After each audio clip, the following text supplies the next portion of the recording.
Kali ini kita akan belajar bagaimana cara membuat database dan tabel. Oke, langsung saja kita aktifkan SAM, lalu kita klik pada bagian MySQL, klik admin. Nanti Anda akan diarahkan ke PHP My Admin.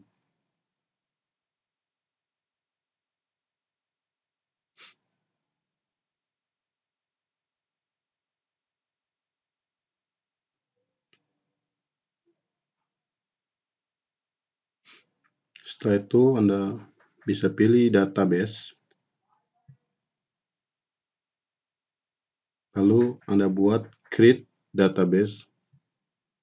Contoh, saya akan buat database dengan namanya adalah portal.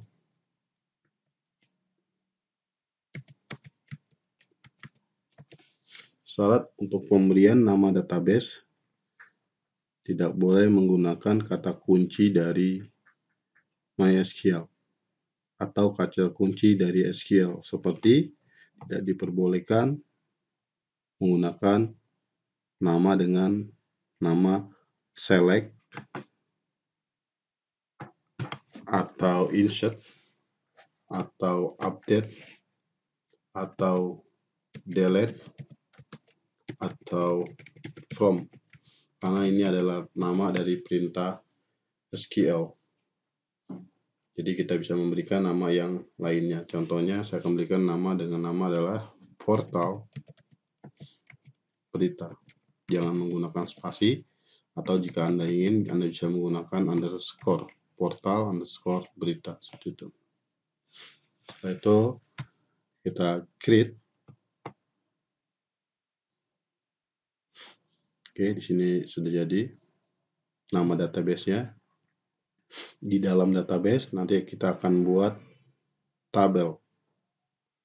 Contoh di sini saya akan buat tabel untuk tabel buku tamu. Untuk membuat tabel kita perlu aktif pada database seperti ini. Kita klik di database-nya. Oke, yakin di sini sudah aktif, yaitu di database portal. Lalu kita klik pada kursor di area ini dengan memberikan nama tabel.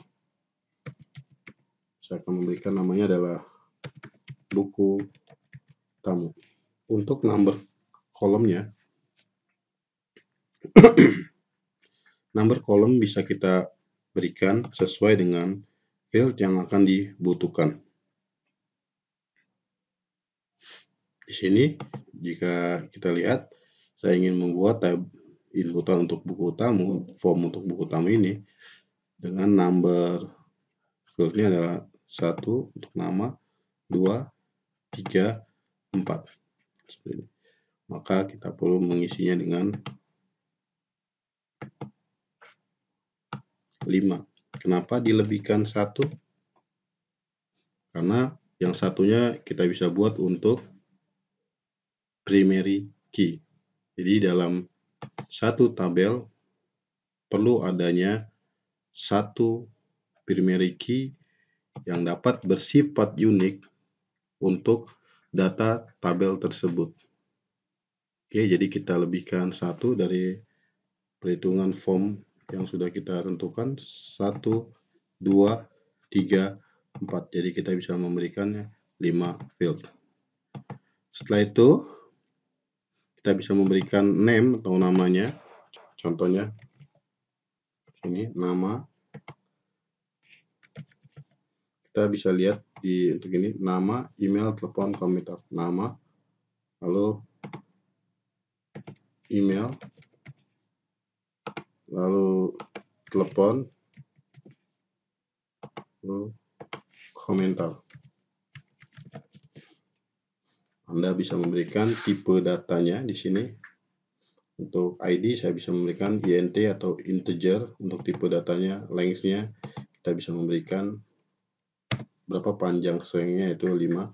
Untuk nama saya bisa memberikan dengan namanya adalah variable karakter. Berapa kira-kira nama untuk orang? Kita bisa memberikannya contohnya 15. Untuk email kita bisa memberikan dengan tipe datanya adalah varchar. Lalu saya akan memberikannya 35 untuk panjang length-nya. Telepon di sini kita bisa memberikannya telepon dengan tipe datanya adalah varchar. Kenapa varchar?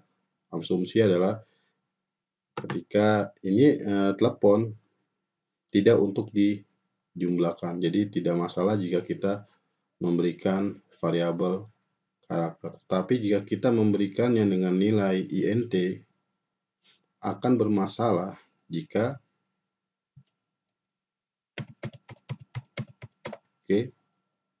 jika kita memberikan tipe int maka akan terjadi error dengan pengisian seperti ini. Maka untuk telepon kita bisa memberikannya tipe datanya adalah variabel karakter agar tidak terjadi error saat pengisian. Contohnya ini, kita isi length-nya. Untuk komentar saya bisa isi dengan tipe datanya adalah teks. Jika tag kita tidak perlu memberikan berapa panjang length untuk value-nya. Setelah itu kita bisa geser ke samping.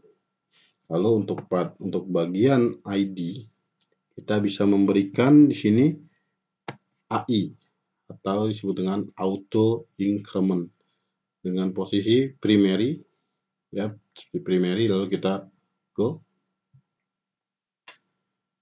Jadi perlu ada sesuatu yang unik yang ada pada tabel buku tamu yaitu ID yang akan tidak terjadi duplikasi data. Ini bisa kita manfaatkan untuk keperluan update atau keperluan delete dan lain-lain.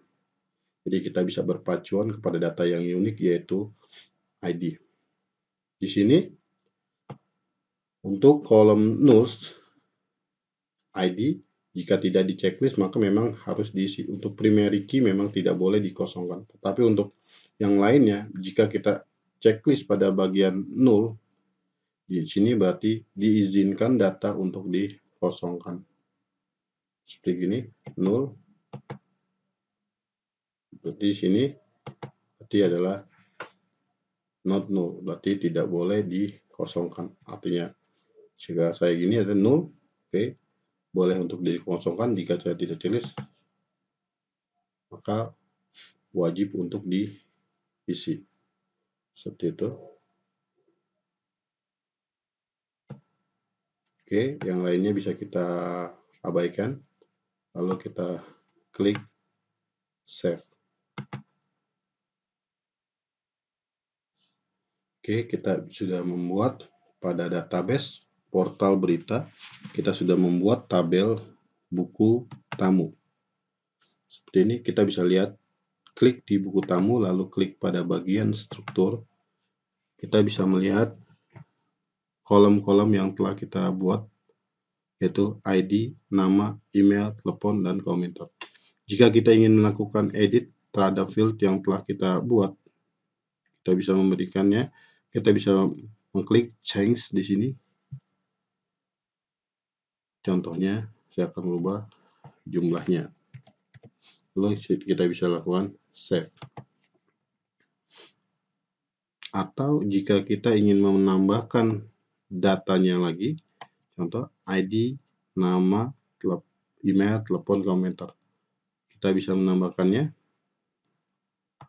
Misalnya contoh di sini, after nama, jadi setelah nama saya akan sisipkan kolom baru. Kita akan adakan penambahan 1. Contohnya seperti ini.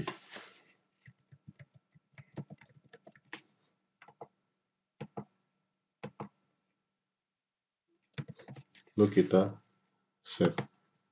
Maka akan ada penambahan 1 kolom di bawah nama, yaitu keterangan. Jika kita ingin menghapusnya, kita bisa klik centang lalu kita lakukan drop. Seperti ini. Oke. Itulah cara membuat tabel di PHP My Admin.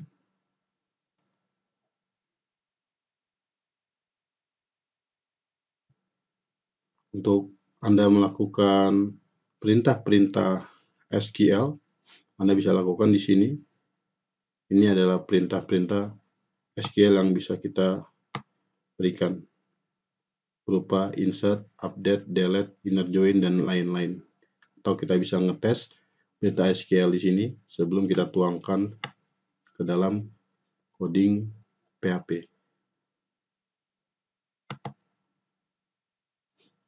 Oke, demikian latihan untuk pembuatan tabel di PHP MyAdmin. Selanjutnya kita akan belajar bagaimana cara membuat koneksi untuk tabel buku tamu. Terima kasih.